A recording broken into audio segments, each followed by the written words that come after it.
Sexton dominating inside forward 50 for Gold Cup, and Weller can pounce, may as well have another shot. He's already kicked one from here, make it two, and that might be the sealer. Lockie Weller, what a performance. It's the biggest upset in 10 years of AFL footy, Jared, I would have thought. A monumental upset.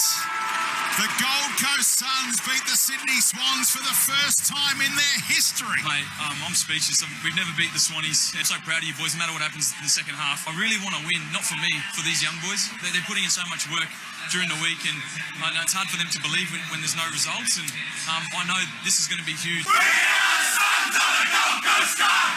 We are the ones in the red, gold and blue! We are the mighty Gold Coast Suns! We play to win, have fight for you! Fight, fight, fight till we hold up the cup! Run, run, run all the way! Hey! We are the Sons of the Gold Coast Suns! And the team will never say die! We are the Sons of the Gold Coast Sky! We are one... Hello, welcome back to the GC Sunscast. This is round 18, and what an amazing win that was. The Gold Coast Suns smashed Sydney. It was just fantastic to see another win. I'm your host Shane, and joining me as always is Tom. Tom, tell me about what you thought about the win. Oh, g'day Shane. Yeah, just bloody fantastic, wasn't it? You know what? That was the first win that we've had since we started doing the podcast. So maybe we've been the bogey. But anyway, so it's good to celebrate for us because first time we've been able to report something. Of course, all Suns fans would know by now that we'd won. But certainly the whole Suns fan community are very excited this week. It's been a very bleak winter for us. Yes, it has, and I'm hoping most of the Suns fans are tuning in because there isn't too much talk about the Gold Coast Suns, bar maybe a minute here and there on most of the other footy media. So we're going to spend the next half hour, 40 minutes talking about the Gold Coast Suns and their win over the Sydney Swans. So let's just recap the score. Gold Coast kicked 12 goals, 16-88 to beat Sydney by 24 points, 8 goals, 16-64. Young kicked 4 goals as the top scorer for the Suns. Sexton had 3 and Lockie Weller had 2. Yeah, it was just great to see all those guys. Last week we predicted it, didn't we? We said, Young was one of the guys who was going to have to kick the goals for us if we were going to win a game. But he was, for me, he was the best on ground. And we haven't even been doing our top 5 lately because it always seems to be the same people, but it definitely wasn't the case this week. I thought he was ripped off. He didn't get nominated for Goal of the Year. I mean, it wasn't Goal of the Year, but it was a Goal of the Week contender. That little in the forward pocket where he's on his wrong foot, and he earlier in the year he wouldn't kick that. So great to see him getting a bit of confidence and kicking some goals and really doing a lot of the small things that were really important for the team win. Yeah, that was a good goal. My personal favourite was another young one, and that was he'd taken a mark about 45 out on a tight angle on the boundary, decided just to play on, run around and kick it, and it sailed through. Again, something I wouldn't have thought Young would be capable of doing, but he just had a blinder. Easily his best game for the Suns since coming over, and the same with Sexton. Sexton's been at the club for a long time, but I've never seen him play like that. That was just an amazing performance by the both of them. Yeah, they were both very, very confident. And it was that confidence that they both kicked goals from outside of 50. They both snapped goals that would have been behinds in previous weeks. I suspect that sort of unit, that forward unit, have been working on their goal kicking because it has been abysmal, and it was looking that way in the first quarter. It was just like, here we go again with all those near misses, but they really had that belief in themselves that if you're going to, Sexton almost had what would have been the bloody Goal of the Year where he leapt through the air, grabbed the ball, put it on his boot, and the Swans defender just leaped up and was something like a goalkeeper.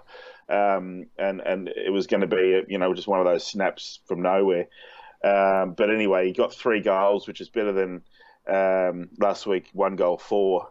For Sexton, but yeah, I agree with you. He was terrific, but it would be hard to go through every single player's performance and find a player who didn't play well. You've got people saying Rory Thompson was the best on ground. Well, if you can hold Buddy Franklin goalless, then you've done a good job, haven't you? Yeah, you have. I mean, Buddy Franklin didn't even believe that Rory Thompson was that good. Yeah, I don't know if you saw the article, but Stephen May came out after the game and revealed what Buddy Franklin said to him at the start when he went to shake his hand. That's exactly right. And, at this stage of his career, Franklin can afford to be arrogant, but that's the kind of thing that at the end of the game, it just makes it all the sweeter. Yeah, for those that didn't catch the article, Stephen May shook Franklin's hand at the start of the game, and Franklin turned around as Stephen May was walking off and said, "Where are you going? Who's this you're putting on me? Come on, you can't be serious," along those lines. And, Rory Thompson gave him a football lesson. Buddy Franklin was barely sighted through most of the game and didn't have too much of an impact. When he did, his radar wasn't working and he missed quite a few shots you would normally expect him to get. Yeah. And he's actually really good. He's come of age, Rory Thompson. He was getting a lot of, the media had written him off because in the past, his injury, he's playing through injuries, so his form wasn't consistent or anything like that. And he's just had this great breakout year. I don't want to put the mocker on him. Hopefully he could play out the season injury-free. But, for such a tall player, it's taken him this long to really become borderline elite. We won't say he's elite because he's just held Buddy Franklin goalless. It doesn't happen very often. And when you hold Franklin goalless, you're a better than even chance of beating Sydney. So we've got that weapon. But just the combination between Thompson and May it's one of the best in the comp, isn't it? Yeah, it is, and May had a fantastic game as well. It was a record for marks by an individual in a game. I think that's what the record was for, but he had 14 marks, and he would just played that rebound goalkeeper role out of half-back, cleaning up and intercepting. He had 8 rebound 50s and 9 1%ers, so he was on fire. Yeah, absolutely, and 4 of his marks were contested. That's a stat. I mean, Peter Wright's come out and had 4 contested marks. I think that's the first time this season that I've seen 2 players getting that many contested marks for the Suns. Young took a couple of contested marks that were just beauties, weren't they? Yeah, Young was a strong focal point for us down forward, and I think that's why he was so damaging on the weekend. Mind you, he was quite impactful, had 17 disposals and 7 tackles. So he did seem to get around. I think he had quite a few contested possessions as well. So that's right. I think from watching the game, he was predominantly forward, but from those stats, I'd say he probably had a couple of run through the midfield. Yeah, and I think that, we talked about this in the past. Do we have the players to carry out Stuart Dew's great game plan? And a part of that is that the game plan appears to be using the majority of the team's non-key position players in the midfield at some point. So it's not just your traditional ruckman and 3 rovers. He's looking for 3 or 4 players to be running through the midfield at all times, and you can't put that pressure on. I mean, Swallow didn't even play, but you can't put that pressure on Lyons, Swallow, and Miller to just be the 3 guys in the middle for the entire game. You need to have replacements, and for this game, I felt we had guys like Lonergan going through there in a great supporting role for those midfielders. But you're quite right. There were guys like Young who didn't spend a lot of time in the midfield, but just spent just enough. Sexton was another one, spent just enough time in the midfield. A guy like Heron providing that pace every now and then. Lemons or Joyce would go through the midfield. So the game plan, it's not perfect because 88 points isn't going to be a winning score in a lot of games. But that ability to dominate through the middle and then have such shutdown defence meant that 88 was more than enough. Well, 88's one of the biggest scores the Gold Coast Suns have kicked for quite some time. And he did. He was quite impactful. Had 17 disposals and 7 tackles. So he was And you're speaking about the midfield. We had quite a few contributors running through that midfield as well, one of which was Will Brodie. He was the top possession getter for the Suns with 27. Yeah, look, he gets wrapped up a lot, but what it tells me is, and as you were saying earlier on, you've got players who they don't just get the ball. They do other things like tackle and get the 1%ers and whatever. He was getting into the bottom of packs, and even though he didn't always get his hands free and make an effective disposal, his effective disposals were well down. Yeah, 51% to be precise. Yeah, but it's still a momentum thing. And the fact that he's getting his hands on the ball and the fact that he's getting in there, and I thought after that sort of arm wrestle of the first half, he seemed like he was able to get out and find a bit of space a bit more often. So to me, it was a great indicator of what Brodie can be in the future. Well, speaking of what can be, what about the prettiest guy on the Gold Coast Suns team, Lockie Weller? He was just amazing. He was fantastic. And you see Lockie Weller every time he's on that TV screen or whenever he's near the ball at the game. Just that long flowing hair stands out. He kicked 2 goals, and they were both 2 clutch, crucial goals at certain points in the game. The first one, they were both identical as well, by the way. But the first one came in the second quarter, and it levelled the score as we were coming back from 30 points down. And the second goal was the sealer. It cemented Gold Coast spot, and there was no longer that fear of, oh, here, Sydney come, we're going to blow this one again. When he kicked that goal, it was all of a sudden, no, that's it. We can't do any more. This is ours. Well, if you recall, when on Thursday night when the teams were named, Weller was named with Brodie as a follower. Now, he didn't play there all game, but he had a very different role in this game, and I think it's the role that the Suns had in mind for him when they traded that pick 2.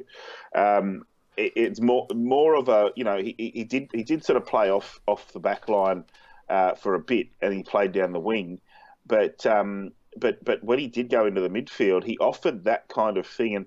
And one of the TV outlets, they showed a very different angle of that second goal, and he was hanging off the stoppage and hanging off it. And as the play kind of developed, he was just in the best place to receive the ball and go in and get it and wheel around and have a shot at goal. Yeah, that second goal, he just ran in, picked the ball up off the ground from which had come out of a tackle, and ran away, and no one could catch him. Yeah, he had no opponent, and it was just a really great sign to see, because he's been buried in the back line at the Dockers for 3 years and played 50 games, so learned his craft, and he was a great player for them. But this Suns team and this it's new coach, new team, new game plan, new everything, and I felt like it all came together for Weller in this game. It's by far his best game. One of the best on the field. Just bloody fantastic. I completely agree. I gave Weller the top votes in my voting for best 5. All right, well, before we move on to the NEAFL, what was your favourite highlight from that game? I always do this to you. The highlight and the low light were the same play. So Brodie's stretching out across, taking a couple of bounces across the centre square, and all the players are screaming for it. You got Peter Wright screaming into the forward 50 unmarked. You've got Charlie Ballard charging down the opposite wing, waving his hands around saying, give it to me, give it to me. And Brodie's just oblivious. He's just a young kid. He's got the ball and he's thinking, I'm a bloody hero. I'm going to go all the way here. And he gets dragged down. And then somehow, for some reason, it's a bit of a Sydney thing, I think, because I watched the NEAFL and they were allowing this in the NEAFL where a player could be tackled and dragged to the ground, and as long as they can get a clean handball away, there's no free kick. So I was like going, oh bloody hell, what have you done? And then of course took Miller, who actually started off the bench and spent a long time on the bench in that first quarter as the Swans were piling up goals. Tuke Miller comes on and just says, give it to me, and bang, 50 metres out. And when he went to kick it, you're thinking, oh, here's another behind. But it wasn't. It was a goal.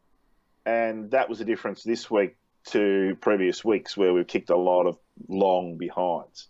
We kicked a lot of long goals. So, yeah, Tuke Miller opening it up because that gave us that first spark of hope. Yeah, we haven't touched on Tuke Miller yet, but that's probably just because he was his usual self, good old Mr. Reliable. My highlight of the game was Calamachi in a foot race against Lance Franklin. In actual fact, Lance Franklin had possession of that ball. Calamachi ran up behind him, knocked it out, and then was in a foot race for the next 20, 30 metres, chasing Lance Franklin, ran around him and got to the ball first, and then Lance Franklin fell into his back and gave away the free kick.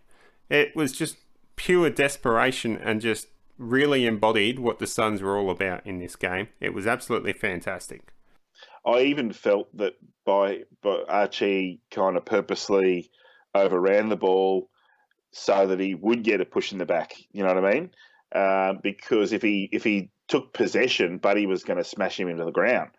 And so by not taking possession, well, you're not allowed to tackle a player without the ball. And so I think, that it was really clever, wasn't it? And getting the free kick at the end of it was the reward. Yeah, it was a great passage of play by Chi, and Chi had 90% disposal efficiency, the highest of any Sun, with 10 disposals. And as much as we bag the old heads at the club, Michael Riscatelli was the second highest with 87% disposal efficiency. So well up on last week, where I think he was one of the worst. So, listeners, feel free to hashtag the GC Sunscast on Facebook or Twitter and let us know what your highlights and lowlights of the games were. Moving on to the NEAFL now. Gold Coast Suns played the Sydney Reserves and won by 23 points. Gold Coast 11 goals 10 76 to Sydney 8 goals 5 53. Now there was a whole bunch of listed AFL players for the Suns playing in that game. There's just too many for us to really go through all of them, so we'll just touch on some of the highlights. The first one was Fiorini. He had 2 goals, 42 disposals and 13 tackles. Yeah, he was amazing. He probably should have been picked in the first team, but whatever selection policies they've had, giving him another run in the NEAFL, and he's just shown, he's just banging on the door. He's just a victim of circumstance, Fiorini. We haven't had a winning team. I wouldn't be surprised if he's in the team next week, but he might miss again. But importantly, Fiorini kicking a couple of goals. He can be an elite AFL player and one of those midfielders that kicks more goals than others if he just backs himself. He's one of my favourite players and he's just got so much potential. Hopefully he'll be back in the side as early as this week and we'll start to see him live up to that potential in the AFL. But one of the players that surprised me, you reckon he was the best player. Jacob Dawson, 43 disposals, 8 tackles and 11 clearances. Why is he better than Fiorini or even Barlow? We'll get to that later. Yeah, well, Dawson plays around the back of the midfield. So whereas Fiorini's sort of the guy who's going to get forward and kick a few goals, Dawson's the guy who's going around and picking up the scraps, making the intercepts, getting the running, doing starting and finishing chains of hand passes. He had a lot of hand passes and he puts a lot of players into good space. He's just the little general. But what I said to you before we went on air was if you're not noticing him and then you are noticing him suddenly, it's not because he hasn't been around. It's just because, Suns get the ball, Suns players, the commentators are rubbish and they kept calling him Bailey Scott. So that didn't help. But then when I did notice and I paid more attention to him, I just started seeing that the reason that the Swans could not kick a goal between the first and the third quarters in the NEAFL, which was kind of similar in the seniors game, was that the defense for the Suns NEAFL team it was like borderline AFL standard. They were just exceptional, and Dawson was the one who was, the little guy who was getting in there and probably playing a bit of a Harbrow role, and that's what I liked about him. Interesting. So there's always the possibility Dawson could come into the side this week. But let's touch on Barlow. 50 disposals, 7 marks, 7 tackles, and 8 inside 50s. So while he had a lot of disposals, it seems like he was actually having an impact on the game. Yeah, look, break it down. He had 6 touches in the first quarter when the game was willing. He had a better second quarter, but still wasn't looking like he wasn't even in the top 5 possession getters on the Suns team, wasn't even in the top 10 possession getters of either team. And then when everyone else starts running out of juice in the third and fourth quarters, there's Barlow coming into his own and, as always, racking up the possessions in that second half of the game. So the 50 possessions, the majority of them came in the fourth quarter. Not all of them were genuine stats. They were just junk time. Pass it to me, pass it back to me. But yeah, he did have a definite effect on the game. But the fourth quarter was when the Suns kicked away from the Swans, wasn't it? Yeah. This is the thing. Like I'm not saying. I'm just explaining. 50 possessions there has to be a reason for it, and the simple explanation is that he goes in and gets the ball. He distributes the ball, and then he keeps running as an option. And the younger guys tend to sort of go, I'm going to give it back to Barlow because he's got better distribution than me. So I'm going to look better if I can get him, ping it back out to him on the flank, and then he can deliver it inside 50, and then we'll probably get a goal. So he's got the younger guys. His leadership's second to none in that team. He makes all the other guys look terrific. And at the same time, he's making his own stats look good. He's slow. So how many slow midfielders can we really, have at one time in the main team is the big question. So do you think Barlow's just our leader for the NEAFL for the rest of the season? That's where he belongs. No AFL. Yeah, potentially. Look, you could put him in the AFL team and he'd play a role, and especially against an opponent like Carlton, he'd do very well. Equally, if he's not going to be at the club next year, then what's the point? You're depriving a younger guy of a game by playing Barlow in AFL at the minute if he's not going to be there next year. Having said that, we didn't use our 46th and final Category B rookie place this year, so there could be roster room for Barlow to get another year as a rookie, and then the question then is like, does he stay in the NEAFL for a year and be that leader type? So I have to see Stuart Dew come out and justify selection or non-selection to be able to give more information on that, because Barlow is putting up the right numbers and doing all the right things. So, we need a more in-depth explanation, don't we? We do. The club really needs to come out and give us an idea of where Barlow stands. In fairness to Barlow, he probably doesn't want all that made publicly. But the amount of scrutiny the club is copping regarding Barlow playing or not playing, he's putting up the numbers. He makes it you think that he's capable of playing AFL, but is he too slow for the game style Stuart Dew wants to play? Because it seems like his tank is certainly something the Suns could need, so we don't fade out in the last quarters. But yeah, at the same time, is it better off if we're not going to have him next year? Well, there's no point him playing in the AFL side. Give the experience to a Brody or a Scrimshaw. It depends on what we need, doesn't it? I mean, it should be mentioned that Rosa came back from injury in this game and was outstanding. He played a really, really solid role. Took a lot of hits, bounced back, really clean with the ball. Everything you expect of Rosa. Whether he's in our top 22 or not, I'd be a little surprised if he got selected. But he's playing for a contract, isn't he? So, we've got Barlow, Rosa playing for contracts. Richard Telly's playing for a contract. So this older crew. Pretty much all of our older players, 30 years or older, are all playing for a contract. I think we definitely need one or two of them on the list for next year. Who knows if the club is serious and they end up luring someone like McVeigh up to the Suns in a leadership position, well, that probably pushes an extra one of those older guys out. But we'll just have to wait and see. But Rosa and Scrimshaw both look like they were quite damaging and playing quite a good role on a wing sort of defensive style of midfield. And in the early going, Rosa and Scrimshaw were the two guys who were leading the position. So it's a little bit concerning to see Scrimshaw getting 23 touches in the first half and only ending up with 5 touches in the second half.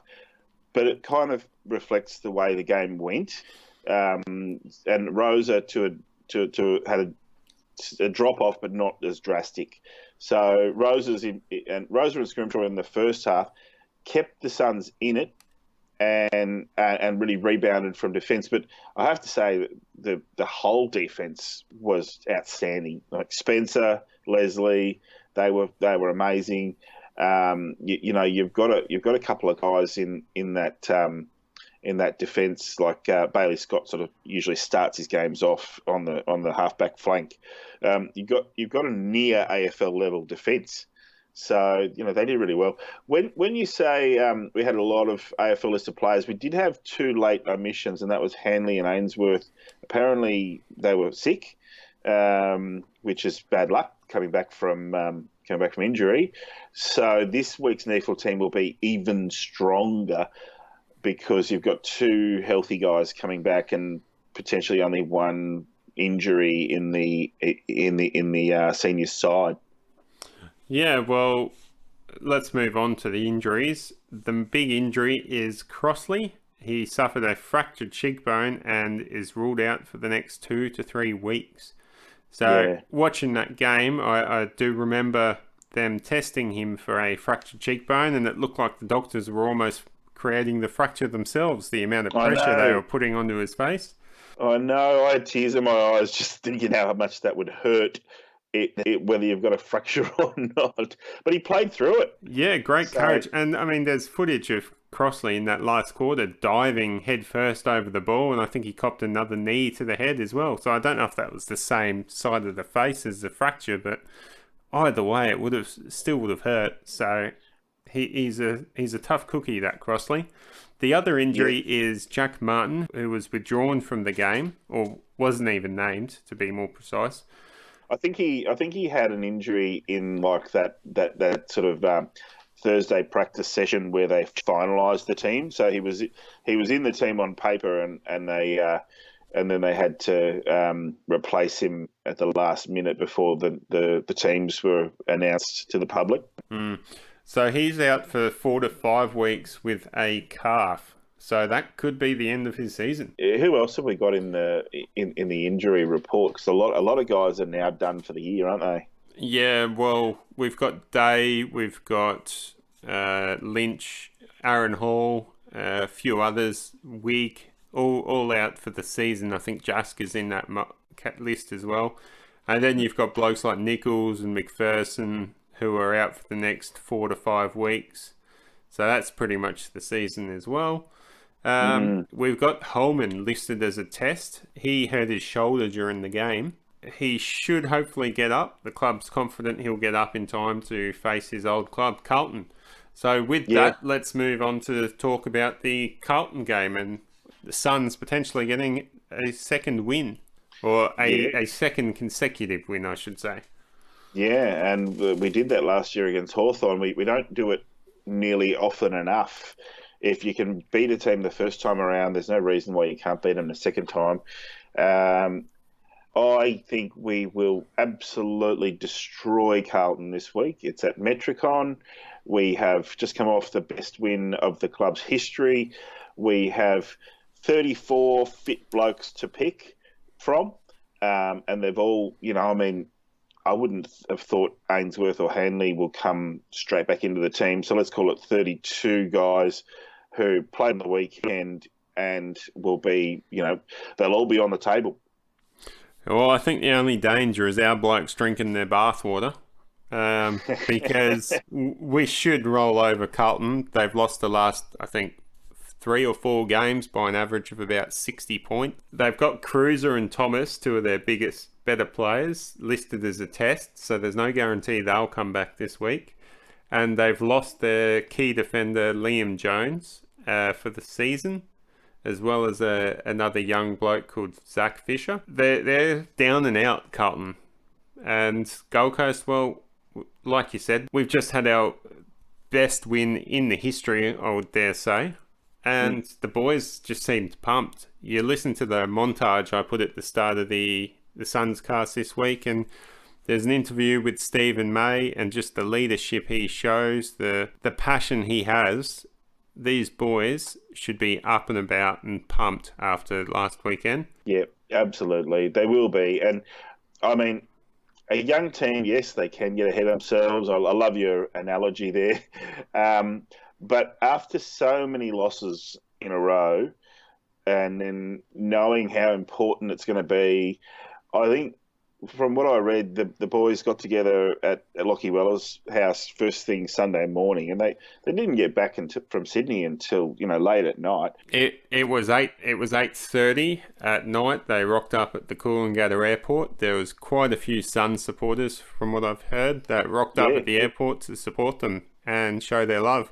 So I'm not sure if that's something that's happened before, but it certainly wouldn't have happened for at least the last 11 weeks. And I reckon a lot of the boys would have been a bit shocked rocking up to the small Gold Coast airport and seeing, a couple of dozen Suns fans yelling and screaming and all congratulating them. Absolutely right. And I watched one of the fans made a little video of it, and a lot of Suns fans who went down to Sydney and were returning on the same flight, they were surprised as well. So it was very nice to see. And it's one of those things that if it was like they were getting back the next day, you'd maybe expect a reception for them, but just the fact that people got up out of their living rooms and went down to the airport just to welcome them back, it was fantastic.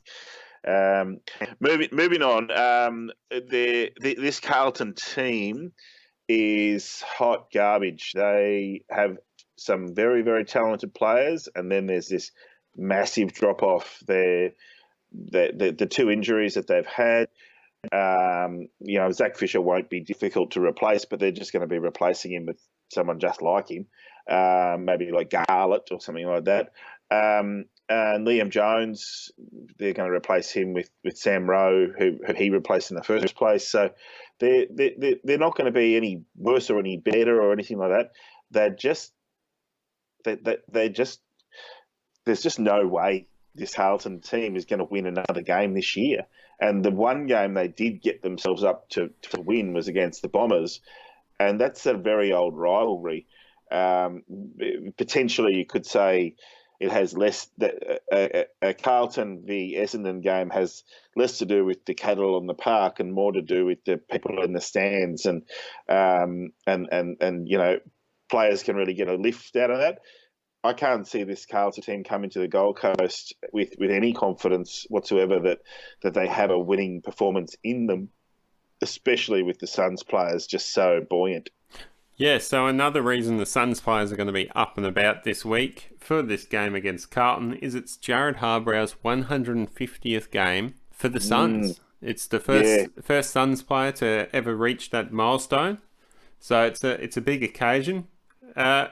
But who do you think is going to be in the changes for the selection committee, where you can rule out Crossley? Are there any other players you think might be out? Maybe Powell or Ballard are due for a rest? Look, Powell had 7 touches, and I think 5 of them were effective, and 3 of them came from free kicks. So you can't really say that he was a big contributor. Given that he sort of played a bit of a forward pocketish kind of role, those kinds of roles can the fact that he was able to play in a winning team means that you can take the hit, but there's no reason to. We've got 3 or 4 players in the NEFL who could take his spot. The idea of blooding him and Crossley and Ballard, and who was the 4th guy who was playing his first win? Was it Heron? Yeah, I mean, you could drop all 4 of those guys now and replace them with excellent, experienced players who played very, very well. You could bring in Barlow and Fiorini, and you could bring in 8 guys from the NEFL team, and it wouldn't diminish the overall team. That's not going to happen. We both know that 2 or 3 changes is the maximum likely. Yeah, and we'd obviously all like to see Fiorini come in, and possibly Barlow or Dawson. Rosa and Scrimshaw are also pushing for selection committee with their recent performance in the NEFL. And we could certainly use with some more experience from a bloke like Rosa. But I think the most important question for the selection committee this week will be what to do with our forward line. If Crossley's out for the next 2 to 3 weeks, the only tall target we have down there is Peter Wright. And he's going to be needed to chop out in the ruck. So exactly. It's even worse. I mean, look, our ruck stats are going to look really good, but they will need to against Carlton. So that's sort of the only way we match up there. But do we go Richmond's way and have one tall guy down there and a bunch of Mozzies, or do we try? I mean, to me it looks like Carlton are going to have 3 tall forwards. So where do we go? Where do we go, and how do we do it? I'll throw up a couple of names. Max Spencer can play forward and back and was excellent in the NEFL, and Jack Leslie. We know he's big. He's actually a ruckman, so if we wanted to keep right forward all game, we could play Leslie in a kind of Leslie and Witts could sort of play as a ruck tandem and have a resting ruckman in the forward line or whatever. We know that Leslie's not great in the forwards, but. I'm always... The other possibility I'd like to bring up, you've been a big fan of this, moving someone like Stephen May down forward. And we could replace May. I mean, sure, there's Leslie or Spencer, but maybe a bloke like Scrimshaw comes in, gets his game, and takes May's position as that sort of intercepting, rebounding defender, allowing May to be free down forward. Or maybe we do go down the path of I wouldn't say a small forward mosquito fleet down there, but a couple of mid-sized targets. You've already got Young down there, who's that mid-sized target, and he's bobbed up lately. But throw in Spencer or move Ballard down to the forward line as well. We've got several options, and it'll be really interesting to see how creative they get. Stuart Dew and the selection committee this year have sort of proven they like to stick to their structure. But it'll be interesting to see whether they do break away from it due to lack of personnel. And the end of the season, they've really got nothing else to play for apart from just getting the wins. So mix it up a bit. We should have the cattle to beat Carlton. Having enough tall players is something I always worry about, and I think it has a bit to do with our inability to match other teams in contested marking or marking in general. Look, they've got a damaging midfielder in Cripps, who's a medium tall sort of size, certainly tall for a midfielder. They've got Caleb Marchbank playing on the wing, and he's a big fella. It's going to take someone who's of a reasonable size to be able to run with him. They look like picking 3 tall forwards. Plus they've got Cruiser to come back. Whether or not Cruiser, it just gets added to the team, or whether he goes into the ruck or not, because he's always getting injured, right? So that's what I would worry about. The Carlton may be able to put together a team with bigger bodies, and without a guy like Crossley, he's hard to replace. Even though he's only new, he's certainly the other fellows who have gone out with injury, like Day and Lynch, and now Crossley. We're sort of running out of those big boys. Wouldn't surprise me to see Thompson, Leslie, and May named, and then that creativity that you're talking about with a player off the bench. I'd love to see Scrimshaw, because he could play down back. You could chuck him through the midfield to be able to go up against Cripps. Do what you can. The Scrimshaw's played a lot of midfield this year in the NEAFL. That must be said. Yes, well, it's certainly going to be an exciting game. Hopefully we'll get the win. I'll be very upset if we don't, but this should be the first win for the season at Metricon, which is saying something for the way our season's gone. But after the game against Sydney, I'm on a high, and I just can't see how we lose this game. It's going to be a great celebration on Saturday night, watching the Suns take down Carlton. It certainly is. Hopefully we get to welcome back Matt Shaw. Looks very good in dark blue. And good on him for having a little bit of success down there. I say, this is a certainty or whatever, but it's tough, isn't it, to predict these things in the AFL. I hope, for the sake of the Gold Coast home fans, that this is a big win, and that the players can carry on their sort of celebration and their late season revival. I feel like the Suns need to win 2 more games at least at Metricon this year, just purely because imagine if we went a whole year without winning at Metricon. How damaging would that be for the brand? Very, very damaging. We've got Carlton, Richmond, and Brisbane to come at Metricon. 2 of those games are certainly winnable, and I'd like to think we at least get the 1. So you never know. If we've been knocked off the Swans, we could knock off the Tigers. I don't know about that, but that the worrying about draft position is just stupid. We have far bigger worries with our local fans who just get sick of turning up every home game, which they haven't had very many of, and getting flogged. I mean, so I'm going to make a bold prediction and say Suns by a big score. Yes, hopefully the Suns get up. Well, that will do us for this week. We've got a very, very special episode lined up for next week, but you'll have to tune in to our Facebook and Twitter handles and Big Footy to hear who our special guest is going to be. So until then, go Suns! Thanks for listening to another episode of the GC Sunscast. If you like what you hear, please get involved in our small community over on bigfooty.com on the Gold Coast board. Chat with myself, Sunners, and Tom, 17er, as well as dozens of other Gold Coast fans. You can reach me on Facebook or Twitter at 32bitshane, or email me 32bitshane@gmail.com with any queries. Leave a comment or review on iTunes and SoundCloud, or a donation on Patreon. Just search GC Sunscast. Donations are in US dollars and will go towards reliable tech and hosting the podcast, so listeners have access to our earlier episodes. Thanks again. Go Suns!